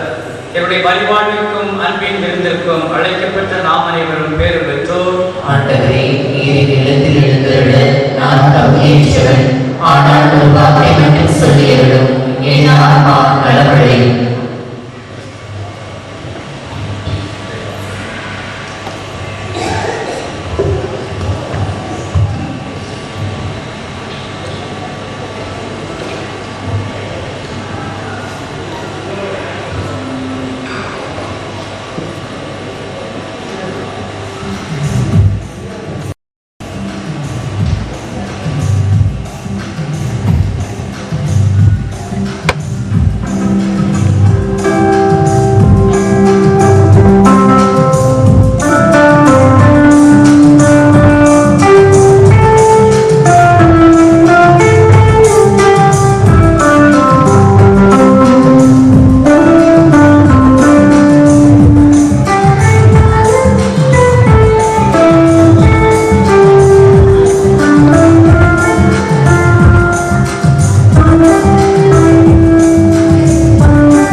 மதியம் 2 மணிக்கு செய்தியில் சொன்னாங்க, தமிழ்நாட்டில் இந்த 3 மணி நேரத்திற்குள் 31 மாவட்டங்களில் மழை இருக்குன்னு சொன்னாங்க. எனக்கெல்லாம் ஒரே பயம். ஆனால் கடந்த 3 நாட்களாக நானும் எனது மனைவியும் தூங்க செல்வதற்கு முன்னால் இந்த சனிக்கிழமை நல்ல சூழ்நிலையோடு இந்த மாதா வணக்கமாக முடிய வேண்டும், வரக்கூடிய மக்கள் எல்லாம் பத்திரமாக வீடு சேர வேண்டும் என்று அந்த ஜெபமாலையில் செபித்தோம். அது மாதா அவர்கள் நல்ல சூழ்நிலையை தந்தார்கள். அதற்காக நாம் நன்றி கூறுகிறோம். சதன கோயிலில் வரும்போதெல்லாம் மழை பெஞ்சது, அதை தாண்டி வரும்போதெல்லாம் தூத்தல் சொல்லியது. இது நடக்காதோ அப்படின்னு சொல்லி எப்படி கழிவுலேருந்து போகப்படி கேட்டாங்க. மழையாக இருக்கே வரலாமா இல்லையா, வாருங்கள் எப்படி இருந்தாலும் செய்ய நடக்கும் என்று சொன்னோம். அதே போல் அருமையான ஒரு திருப்பலி நடந்தது. இந்த தொடர்ந்து இந்த திருப்பலிக்கு இந்த வார்த்தை தந்தை தந்தையவர் வந்தார்கள். இந்த வாரம் வர முடியவில்லை. இருப்பினும் அவர்களுக்கு நான் நன்றி கூறுகிறேன். அவர்களுடைய தலைமைக்கு நாங்கள் இயங்குவதால் அவர்களுடைய உத்தரவின் பேரில் எல்லாம் நடக்க வேண்டியுள்ளது. அவர்களுடைய கொடுக்கக்கூடிய எல்லா உதவிகளுக்கும் மிகுந்த நன்றி. நம்மளுடைய தந்தை பாளையங்கோட்டை மறை மாவட்ட ஆயர் குருகுல மறை மாவட்ட செயலர் முதல்வர் அவர்கள் தந்தை ஞானபிரகாசம் அவர்கள் 2 மாதத்திற்கு பின்னால் கொண்டு வந்திருக்கிறார்கள். அருமையான ஒரு முன்னரையோடு செய்தார்கள். வந்தவுடனே பரிசுத்த ஆவியை பூசை வைக்க வேண்டும் என்று சொன்னார்கள். ரொம்ப சந்தோஷமாக இருக்கிறது. ஏனென்றால் எந்த செயல் செய்தாலும் நாங்கள் பரிசுத்த ஆவியிடம் செபித்து இந்த எல்லா வரப்பும் இந்த பாடலை பாடிதான் நாங்கள் செய்வோம். அதுக்கு சொன்ன உடனே அதுக்கு வந்து சொல்லி அந்த பாடலை பாடினார்கள். அந்த பூசையை வைத்ததுக்கு நன்றி. மேலும் நம்முடைய ஊரின் மண்ணின் மைந்தர் நம்முடைய உபதேசியார் தம்பி அருள் தந்தை அவர்களுக்கும் நாம் நன்றி கூறுகிறேன். ஒரு காலத்தில் பரிசுத்த ஆவி திருவிழாவுக்கு முன்னால் இதே வேளாந்தபுரத்தில் 10 நாட்கள் நவநாள் எடுத்தார்கள் தந்தை நூல்ராஜ் அவர்கள். அப்படின்னா அந்த பரிசுத்த ஆவியினுடைய முக்கியம் என்ன என்பதை நீங்கள் புரிந்து கொள்ளுங்கள். 45 வருடத்துக்கு முன்னால் மே மாதம் இந்த வேளாந்தபுரம் எப்படி இருந்தது, இப்போ எப்படி இருக்கிறது? சனிக்கிழமை என்றால் கோயிலெல்லாம் கூட்டம் கூடிவிடும். ஒரு பக்கத்தில் கோயிலுக்கு பின்னால் பருத்தி குவிந்து கிடக்கும். 53 மணி ஜெபமாலை நடக்கும், பிரார்த்தனை. நான் மிதி அரண்மனை போடுவேன். எல்லா மக்களும் அப்படியே எதிர்த்து முழங்கால் இருப்பார்கள். எல்லோரும் எதிர்த்து செய்வாங்க, பாடுவாங்க. சனிக்கிழமை எப்படி தமசு காலங்களில் வெள்ளிக்கிழமை சிலுவை பாதைக்கு மக்கள் கூடுவார்களோ அதே போல் இந்த பிரார்த்தனைக்காக கோயிலுக்கு நிறைய வந்தார்கள். இப்போ எப்படி இருக்கிறது என்று தெரியவில்லை. கரெக்டாக இந்த மே மாதம் முடியும் சிறுவையில் ரயில் உள்ள சிறுமலை மாதா கோயிலுக்கு ஒரு 10-20 பேர் செல்வோம். நானும் அதில் ஒருவர். அப்படியே போய்கொண்டிருந்தோம். இந்த மாதமும் பாடல் குழுவுக்கு தலைமையேற்று சிறப்பாக செய்து கொடுத்த சிறுவில்புத்தூர் ஆசிரியர் திரு ராஜ் அவர்களுக்கும், அவர்களோடு கீபோர்டு வாசித்த அவர்களும் ஆசிரியர் தான், அவர்களுக்கும் அவர்களோட பாடக்குழு உறுப்பினர்களுக்கும் ஆசிரியர் துணைவியாருக்கும் மிக்க நன்றி. நான் ஒரு சிறிய ஆசையில் இந்த பகுதியில் வாழக்கூடிய சிறுவர்கள் இறைபக்தியில் வளர வேண்டும் அப்படிங்கிற ஒரு உயர்ந்த நோக்கத்தில் தான் நான் என்ன செய்கிறேன், இங்கே வரக்கூடிய மாணவர்களுக்கு அட்டண்டன்ஸ் போட்டு அவர்களுக்கு உங்களுக்கு ஏதாவது உதவி செய்வோம்ப்பா, கல்வி உதவித்தொகை செய்வோம் அப்படின்னு சொல்லி ஒவ்வொரு மாதமும் அட்டண்டன்ஸ் எடுத்து வருகிறேன். இன்றைக்கு பார்த்தீங்கன்னா ஒரு 4 பையன் வந்தாங்க, அட்டண்டன்ஸ் கொடுத்தான், அவங்கள்ட்ட திருப்பி போயிட்டான். எப்படி இது என்ன எனக்கு ஒன்றுமே புரியலை. செல்லு கொண்டு வந்தான், நான் கூப்பிட்டேன், அவன் பாட்டில் போயிட்டான். அவர் ஆசிரியர், பள்ளிக்கூடத்தில் நான் கூப்பிட்டு வர மிதிச்சு தள்ளிடுவேன், அவ்வளோ புகழாக இருக்கும். பாடா நான் பாட போகிறேன், செல்லு கொண்டு கொடுக்கப்படப்போ என்ன ஒரு எனக்கு ஒன்றுமே புரியல, என்ன எதுங்க இறை பக்தி எதுன்னு புரியல. ஏதோ பணம் கொடுப்பார்கள், இப்போ பேர் கொடுத்து விட்டா எல்லாம் கிடைச்சிடும் அப்படின்னு சொல்லி வந்து கொடுத்துட்டா பாட்டோம். இந்த செல்விபுத்தூர்ல சார் அவர்கள் சொன்னாங்க, பூசலுக்கு பையன் தான் 100 பையன் இருக்காங்க. இப்போ இந்த சாமியார் வந்தவங்க இங்கே வந்து பார்த்துட்டு இருக்காரு, 100 பேர் சின்ன குழந்தைகள் பெரிய குழந்தைகள் படிக்கக்கூடிய அத்தனை பேர் உடுப்பு போட்டு அவர்கள் நடந்து வரும்போது அந்த திருவிளையாடல் கோயில் எவ்வளவு பிரகாசமா இருக்கும் பாருங்க. நான் இந்த இதில் இருக்கணும் கூட தான் ஒவ்வொரு தூத்துக்குடியில் உடுப்பு தைச்சேன், எனக்கு பிடிக்கல. ஒவ்வொரு கலர்லையும் 12 தைச்சேன், அது பிடிக்கல. மறுபடியும் அந்த பையனுக்கு எல்லாரும் முடிஞ்ச உடனே ஆரோக்கியத்தை சொல்லி அந்த 12 பையன்களையும் பாளையங்கோட்டைக்கு வேனில் கூட்டிகிட்டு வந்து அங்கே அளவெடுத்து புது துணி தைத்து கொண்டு வந்தோம். இது எதுக்கு அப்படின்னு சொன்னால், இது ஒரு பெரிய பிரமாதத்தில் கிடையாது. ஒரு பையங்க படிக்கும் போதே வளரும் போதே இறைவன் பக்தியில் வளரட்டும் அப்படிங்கிற ஒரு சின்ன ஆசையில் தான்.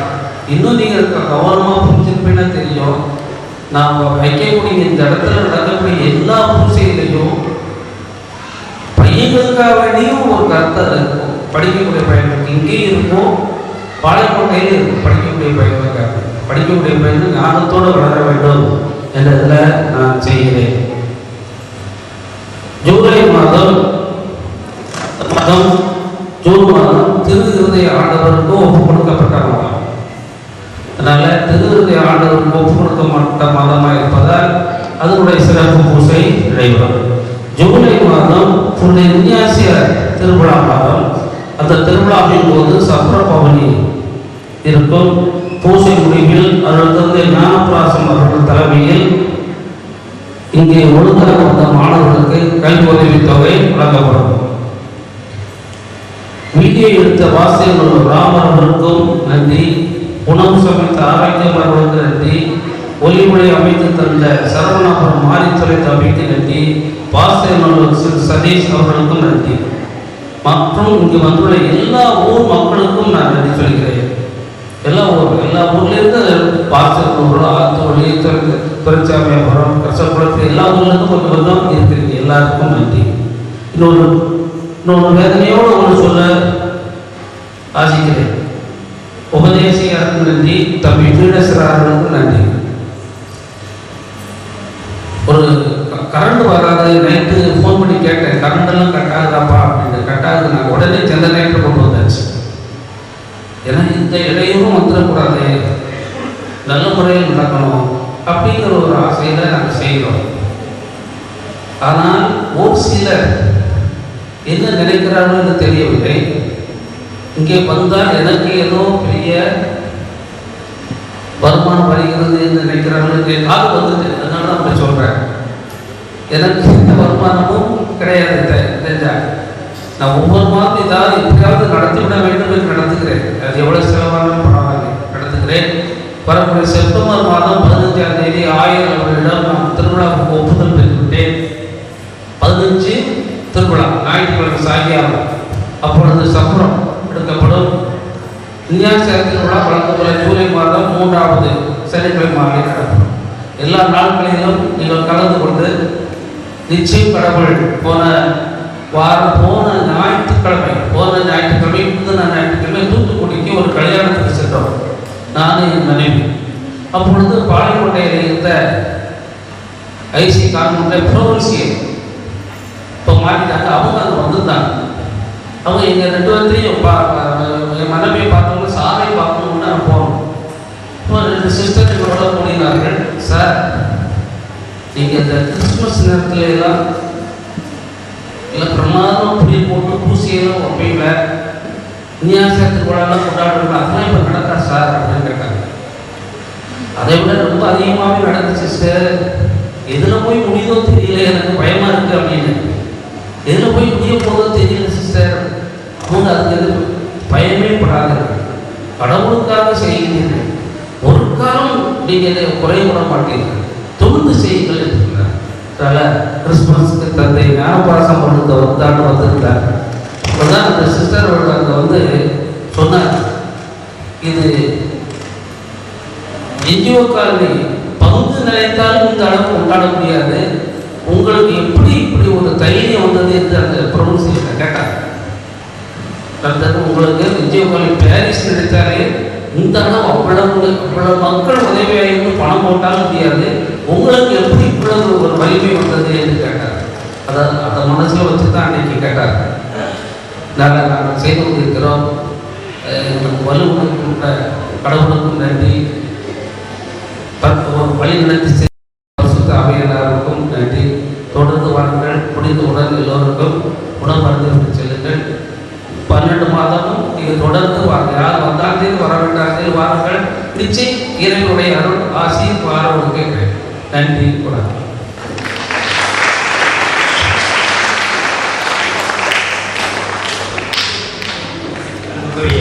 சகோதர சகோதரிகளே, இது ஒரு மகிழ்ச்சியான ஒரு பெருவிழா, தூய ஆவியினுடைய பெருவிழா. அதற்கு இடையிடை எதுவும் இல்லை. ஒரு அருள் கொடையாக இலவசமாக இந்த மாலை பொழுது நல்ல ஒரு இனிய சூழ்நிலை சொன்ன மாதிரி பலவருக்கு தான் சொல்லியிருந்தாங்க. நமக்கு நல்ல இதமாக கடவுளுக்கு நன்றி. உங்கள் அனைவருக்கும் என்னுடைய வாழ்த்துக்களை நான் தெரிவித்துக் கொள்கிறேன். இன்றைய விழா, தூய ஆவியினுடைய பெருவிழாவிலே உலக இருளை அகற்றுதல் 2 விதத்தில் நடக்கிற 2க்கும் பெருமான்ஸ் காரணமாக. ஒன்று நேரடியான பணி, அதாவது பாவ மன்னிப்பு பெற்று இறைவனுக்கு ஏற்புடையவர்களாக வாழ, உண்மை கடவுளை அறிய அனுபவிக்க இது ஒரு அற்புதமான இடம் இல்லையா? அது மாதத்துக்கு ஒரு முறை சிறப்பாக இந்த பகுதியில் உள்ள தேவையில் உள்ள மக்களுக்கும் தேடலில் உள்ள மக்களுக்கும் ஏற்பாடு செய்திருக்கிறார். ஒன்று. 2வது லோயலா பப்ளிகேஷன்ஸ் அறிவு பணியின் வழியாக அந்த ஒளியை கொடுப்பதன் வழியாக இந்த உலக இருளை அகற்றுகிறது. அது இன்னொரு பாட்டு, அதுவும் ஒரு தேவை.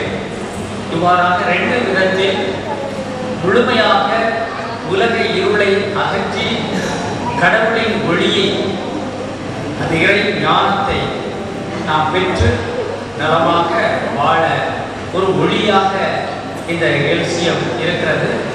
அவருடைய பணிகள் இன்னும் பல விதத்தில் இருக்கிறது. இந்த இரு பெரும் பணிகளை இந்த நாளில் நாம் இந்த தூய ஆவி பெருவிழாவை கொண்டாடியதன் வழியாக புதுப்பிக்க பெற்றுள்ளோம். எனவே மகிழ்ந்து அவர்களுக்கு நம்முடைய அன்பையும் நன்றியையும் பெர்மான்ஸ் அவர்களுடைய குடும்பத்தாருக்கு தெரிவித்துக் கொள்வோம்.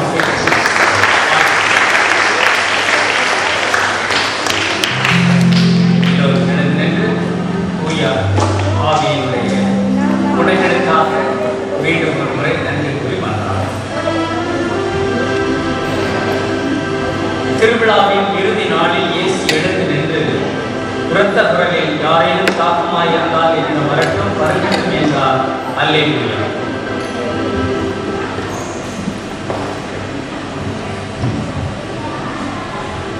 அனைவரும் தூய ஆவியால் ஆட்கொள்ளப்பட்டனர், கடவுளின் மாபெரும் செயல்களை பேசினர். அல்லேலூயா. விண்ணக கொடைகளை அவைக்கு தாராளமாய் வழங்கும் இறைவா, நீர் எமக்கு அளித்துள்ள அருளை எம்மில் பாதுகாத்திரடும். இவ்வாறு தூய ஆவியார் விளைந்துள்ள கொடை என்றும் வலிமை பெறுவதாக, இந்த ஆன்மீக உணவாக நிலையான மீட்பேங்களில் வளர்ந்ததாக, எங்கள் ஆண்டவர் கிறிஸ்து வழியாகவே உம்மை மன்றாடுகின்றோம்.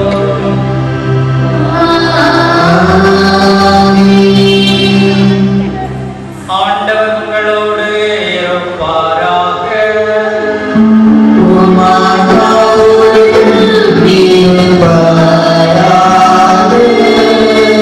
எல்லாம் வல்ல இறைவன் தந்தை, மகன், தூய ஆவியார் உங்கள் அனைவரையும் ஆசீர்வதிப்பாராக.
பிதா சுதன் பரிசுத்த ஆவியின் பெயராலே ஆமென்.